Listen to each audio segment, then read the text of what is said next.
o filósofo é o único que, desapegado que é ao mundo sensível e apegado que é ao mundo inteligível, ele tem condições de discernir quais são esses valores que regerão a ética. Por isso que então, na perspectiva de Platão, o filósofo é que tem que governar. É o filósofo que tem que reinar. Porque ele é o único que, concebendo a verdade inteligível, ele tem condição de postular valores éticos e morais. Então a filosofia antiga ela não é nem um pouco amoral, pelo contrário. O que nós temos aí, esse pensamento de relativização moral, é uma coisa tremendamente moderna, não tem nada a ver com a filosofia antiga. Um dos pontos da arrogância, e aí?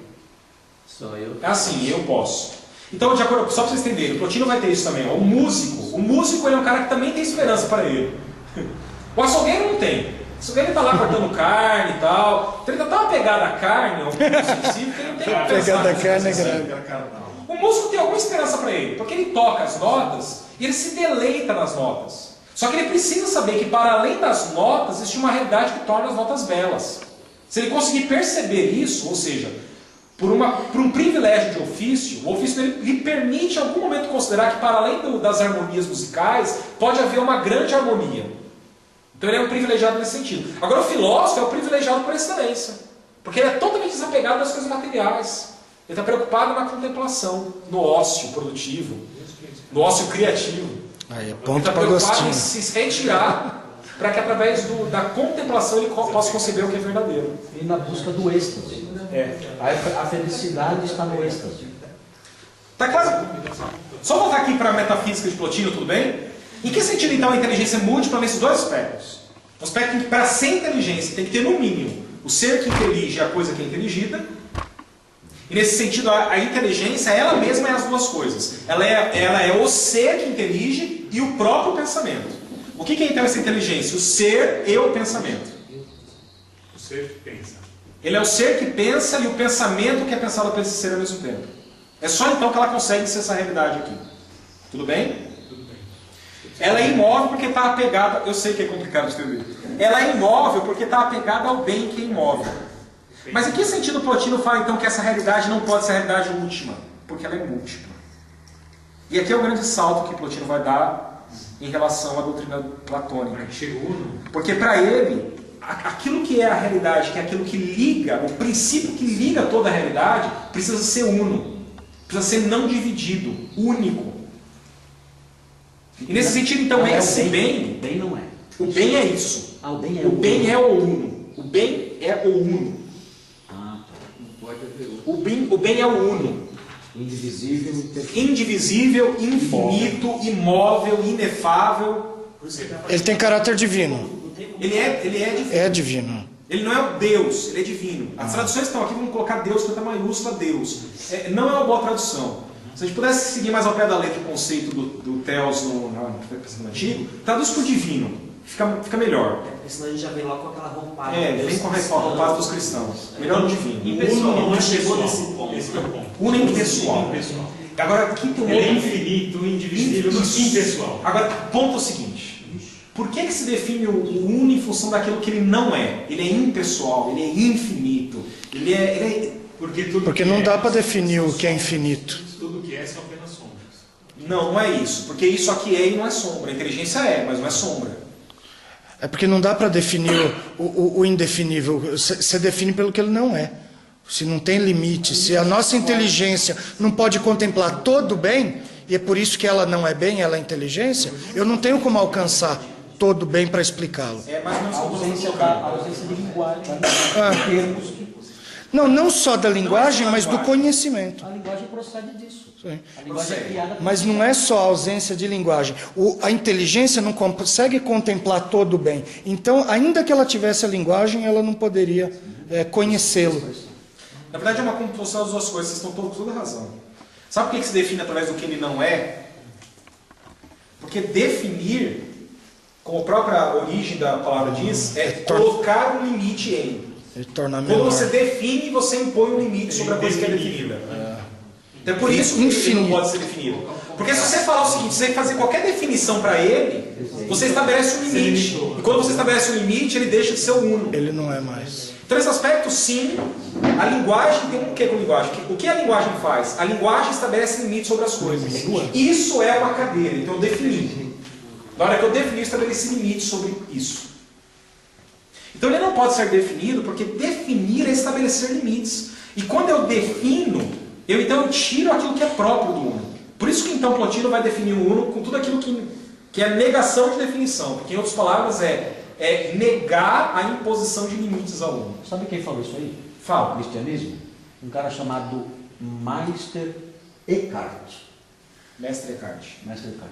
Tem outro cara Ele falou assim, Deus não existe. Como assim? A existência não define ele. O que ele é não é existir. Quem existe sou eu.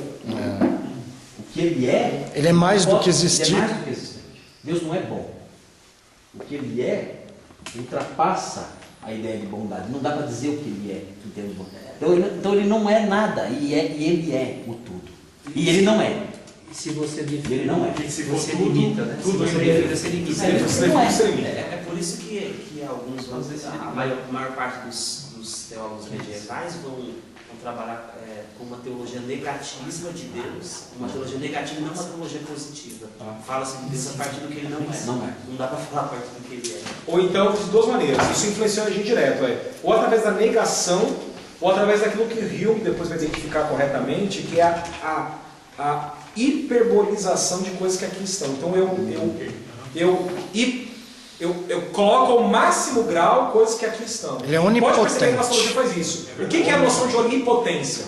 Nada mais é do que pegar a noção de potência e multiplicar o enésimo grau. Aí você tem o onipotente.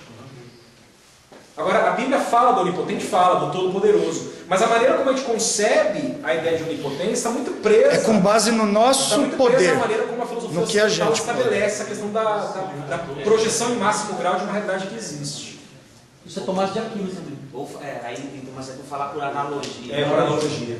Só constrói Não, isso é teologia apofática. Apofática, exatamente.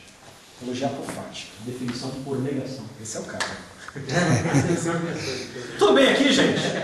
Então por que vai ter o bem, que é uma realidade primeira, uma realidade que está para antes da inteligência? Nesse sentido, de certa maneira, o Plotino vai criar uma realidade que não existia no sistema platônico, que é a realidade do uno, que é único, indivisível, e por isso ele não pode ser inteligência. E precisa ser indefinível, nesse sentido ele é inefável. O que é inefável? É o ser que não se pode definir, que não se pode colocar nos limites da razão. Porque se eu colocar nos limites da razão, eu estou nessa esfera e não nessa. E isso vai influenciar profundamente um monte de cara. Eu estou com uma música que o Jorge Camargo fez recentemente, ele fez o trabalho dele de mestrado, de doutorado, se não me engano, na história da igreja.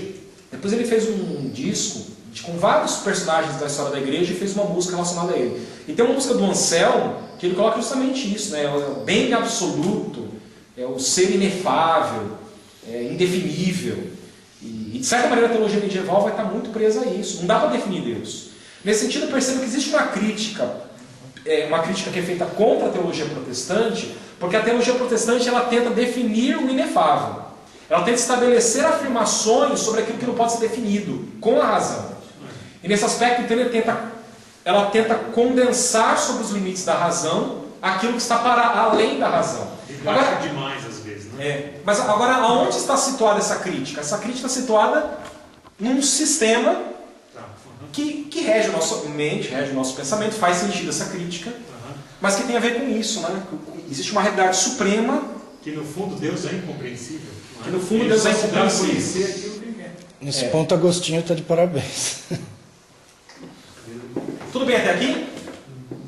Agora sim, a inteligência ela também transborda, ela como realidade segunda, ela também transborda e dela procede um terceiro grau de realidade. E aqui nesse terceiro grau de realidade que nós temos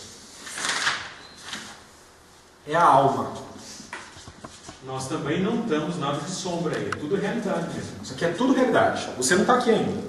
E aí quando eu falo alma, não é a tua alma. É uma ainda alma não. genérica. Essa aqui é alma, não é alma genérica. Ela é a alma superior. Ela é a suma alma, por assim dizer. Suma alma.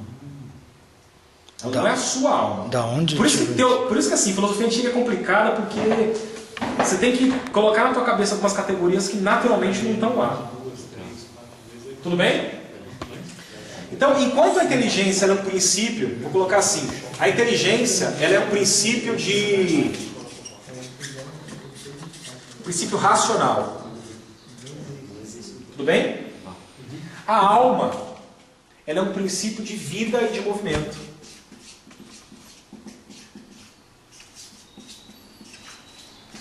É um princípio de vida e movimento. Isso na verdade está muito ligado à ideia da... o latim carrega consigo muito isso, né? O que é alma em latim? É anima. Nada mais é do que vida, né? Então a alma é um princípio de vida. A alma é princípio de vida. E tudo que existe e tem vida, só tem porque a alma, ao transbordar também em uma outra realidade, ela acaba fazendo com que as almas existam. Aí nesse sentido, para além da alma, eu posso falar da sua alma. Mas até esse momento não, é só a alma, a grande alma, por assim dizer. Então, que é um péssimo, eu estou colocando aqui, é um péssimo, porque nunca aparece Plotino. Em Plotino aparece a alma suprema. Isso aparece uma vez em Plotino, a alma suprema. O que é interessante é que para a alma ser alma, ela precisa... O que faz da vida ser vida? O que faz da vida ser vida é justamente a capacidade que ela tem de gerar movimento. Então, enquanto a inteligência, ao contemplar o mundo, está fixa a ele, não por uma mobilidade que lhe é própria, mas que é inevitável à medida mesmo que ela está contemplando um ser que é imóvel, aqui a alma, como não está presa diretamente ao sumo bem, ela então, a alma é uma realidade de movimento. É uma realidade em que, através do movimento então, é que a vida pode se tornar uma realidade. De alguma maneira, o mundo que a gente contempla hoje nada mais é do que uma processão da alma, em alguma medida. Porque o que a alma faz e o movimento acaba gerando é o mundo do devir, do vir a ser. É do você é, também você não é. É do vir a ser, do devir. O que é próprio do movimento é o devir. Como é que isso se relaciona na própria essência da alma, a alma suprema? Não me pergunte, porque é uma baita de uma aporia dentro do Plotino. Aporia nesse sentido que você sabe, a aporia é aquilo que não tem saída, né? Poros de saída, e a aporia é um tipo de palavra que a gente usa na filosofia para colocar naqueles problemas que são difíceis de solucionar. Beco sem saída. É uma coisa que ao cara afirmar, se ele for coerente com a sua própria configuração, ele não consegue levar isso adiante. É um tipo de uma aporia aqui dentro do sistema plotiniano. Mas é importante saber que para ele, realidade é isso aqui. É essa tríade de realidades. Por isso, então, isso aqui vai se chamar de 3 hipóstases para Plotino. Agora, só uma coisa, Rodrigo. Mas Platão foi até onde? Eu já te falo.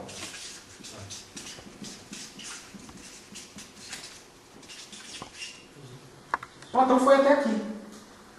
Ele não foi até a inteligência. Na verdade, o mundo inteligível está aqui. De alguma maneira, só que a alma não é considerada uma realidade procedendo da inteligência. A alma faz parte dessa realidade inteligível. E é isso que explica o movimento de todos os corpos. Na percepção de Platão, você só está se movendo porque a tua alma te leva a se mover. É a alma que é a razão do movimento. Para Aristóteles, não. Para Aristóteles, a razão do movimento é que as coisas desejam, anseiam por uma realidade que é superior, que é o primeiro movimento do motor imóvel.